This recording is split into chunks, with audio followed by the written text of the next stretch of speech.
you are an Amazon seller, then don't miss this video because it will cost you heavy penalties, just like this one.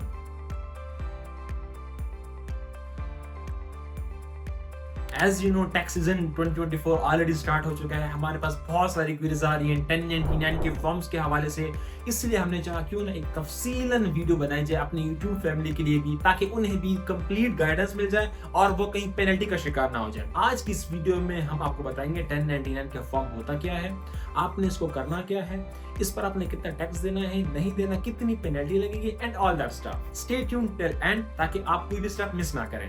ये वो penalty है जो हमारे previous client को charge हुई थी 1099 के फॉर्म की वजह से। क्यों हुई थी, कैसे हुई थी, आपने कैसे बचना इस पेनल्टी से, ये हम वीडियो के एंड में बताएंगे। मेक श्योर आप वीडियो के हर स्टेप देखें ताकि आप भी पेनल्टी से खुद को बचा सकें। So let's jump into the video. Hey everyone, this is me Ashfaq Khatak, the CEO of startup consultancy. हमने आपके लिए यूएस टैक्सेशन की कंप्लीट गाइडलाइन स्टार्ट की है। पहले हमने आपके लिए सिंगल मेंबर एलएलसी के टैक्स एप्लीकेशन एक्सप्लेन की, फिर हमने आपके लिए मल्टी मेंबर के एक्सप्लेन की। अब ये 1099 के उन्हीं का एक हिस्सा है जिसके बिहाफ पर वो रिटर्न जमा होती है। अगर आप Amazon पे काम करते हैं, एड से सेलर हैं या टिकटॉक शॉप पे या वॉलमार्ट पे, आपको इस तरह का 1099 का फॉर्म रिसीव हुआ होगा, ये आपकी मेलिंग एड्रेस पर मोस्ट प्रोबेबली, और आप भी देखकर परेशान हो गए होंगे या शायद आपने बिल्कुल इग्नोर ही कर दो कि भाई ये है क्या। तो पहले मैं आपको बताता हूँ 1099 के फॉर्म होता क्या है। 1099 के फॉर्म एक्चुअली एक टेक्स्ट फॉर्म होता है जो कि आपकी तमाम ट्रांजैक्शन आईआरएस को रिपोर्ट करता है। आप किसी प्लेटफॉर्म से अर्निंग कर रहे हैं, जैसे Amazon पे आप सेलिंग करते हैं, टिकटॉक शॉप पे करते हैं, एड्स पे, आपकी वहां पर जितनी भी ट्रांजैक्शन होती है, जितना आपका रेवेन्यू जनरेट होता है पूरे साल का, मींस टैक्स ईयर का 1 जनवरी से लेकर 31 दिसंबर तक, वो सारा रेवेन्यू मंथ के हिसाब से उसका पूरा हिसाब बनता है by the end of the year, और फिर वो थर्ड पार्टी प्लेटफॉर्म जो भी हो, Amazon हो, वो आईआरएस को रिपोर्ट करता है। अब आप भी पूछेंगे सर ये होता किस लिए है?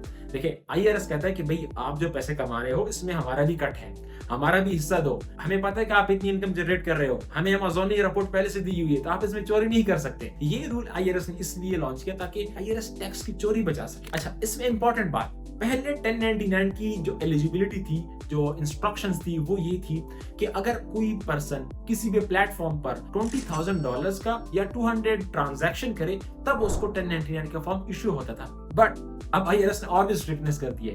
गेस व्हाट, अब इस साल आईआरएस ने ये स्ट्रिक्टनेस अप्लाई की है कि अगर आपकी ट्रांजैक्शन सिर्फ $5,000 है तब भी आपको 1099 के फॉर्म इशू होगा। मींस मोर स्ट्रिक्ट लॉज, और आपको लाजमी टैक्स फाइल करना पड़ेगा, आप चोरी नहीं कर सकते। अच्छा, अब आप पूछेंगे कि सर हमें ये फॉर्म कहाँ मिलेगा, हम कहाँ रिसीव कर सकते हैं? देखिए, कोई भी थर्ड पार्टी प्लेटफॉर्म है, जैसे मैंने पहले भी जिक्र किया, Amazon, एड से, टिकटॉक शॉप एटसेट्रा, मल्टीपल्स है, वो आपको मेनली मेलिंग एड्रेस पर आपको भिजवाता है, जो आपका अकाउंट में मेलिंग के बिजनेस एड्रेस होता है वहां पर भिजवाता है। क्योंकि हमारे मोस्टली व्यूअर्स Amazon सेलर्स हैं, तो Amazon सेलर्स के लिए एक तो वो मेल भी कर देते हैं, दूसरा आप अपने Amazon सेलर सेंटर में रिपोर्ट्स में जाकर, टैक्स लाइब्रेरी में जाकर, वहां पर आप 1099 के फॉर्म देख सकते हैं। मैं प्रोसीजर भी अटैच कर दूंगा, ठीक है? अब आप कहेंगे ठीक है सर, हमें 1099 के फॉर्म मिल गया, हमने देख लिया, उस पर बिल्कुल हमारा पूरा साल का रेवेन्यू मेंशन है, हमने कितना रेवेन्यू किया पर मंथ, हमने कितना किया। अब इसका करना क्या है? अगर आपको 1099 का फॉर्म इशू है और आप Amazon सेलर है, तो डेफिनेटली आपकी इनकम ECI कैटेगरी में फॉल कर दी। अगर आपको फिर अभी तक नहीं पता चला कि ECI इनकम क्या होती है, तो अभी हमारी वीडियो वॉच करें, हमने पहले ही बहुत डिटेल से बताया हुआ है कि ECI और नॉन ECI क्या होती है। अच्छा, आपको 1099 के फॉर्म इशू हुआ है, आप Amazon पे काम करते हैं, इट मींस आपकी इनकम ECI कैटेगरी में फॉल करती है, आपने टैक्स फाइल करना है।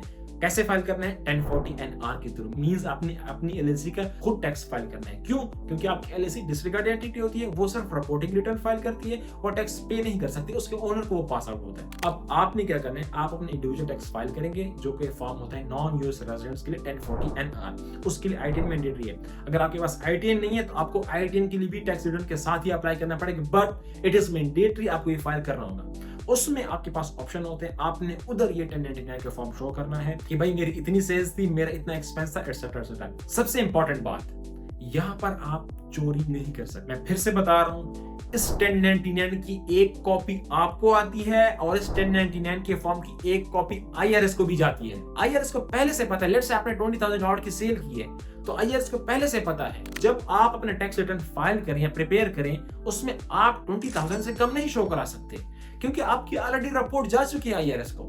ये गलती हमारे प्रीवियस क्लाइंट्स ने की थी, उनको 1099 के शायद उन्होंने इग्नोर किया था, उन्होंने देखा ही नहीं था, उन्होंने खुद से आके बस एक अप्रोक्सीमेट रेवेन्यू डाल दिया कि भाई हम बस कुछ ना कुछ डाल देंगे, मसले वाली बात ही नहीं है। IRS को क्या पता चलता है। लेकिन जब उन्होंने टैक्स रिटर्न प्रिपेयर किया तो 2 महीने बाद उनको नोटिस आया पेनल्टी का कि भाई आपने चोरी की है, आपको पेनल्टी लगी है, और ये उसका नोटिस है। एज अ प्रूफ मैं आपको दिखा रहा हूं ताकि आपको आइडिया हो जाए। आपकी जितना रेवेन्यू है अपने एग्जैक्ट वो शो करना है। उसके बाद आपकी जितनी भी एक्सपेंसेस हैं, सैलरीज हैं, कॉस्ट ऑफ गुड्स सोल्ड है, एडवर्टाइजमेंट है, अब वो निकालें।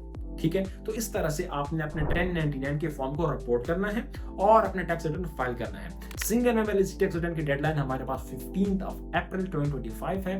मेक श्योर आप अपना टैक्स रिटर्न टाइमली फाइल करें, और अगर इसके हवाले से कोई भी सवाल है या आपको हमारी कोई भी सर्विस चाहिए तो आप हमसे रब्ता कर सकते हैं। हम IRS के ऑथोराइज्ड टैक्स प्रिपेरर हैं और हम टैक्स सॉफ्टवेयर के थ्रू टैक्स रिटर्न बनाते हैं और ई फाइल करते हैं अगर किसी का ITN है। अगर ITN नहीं है तो वो क्या करेगा? अगर किसी के पास ITN नहीं है तो IRS रूल्स के मुताबिक वो अपना टैक्स रिटर्न भी प्रिपेयर करेगा, उसी के साथ अपना ITN की एप्लीकेशन भी फाइल करेगा।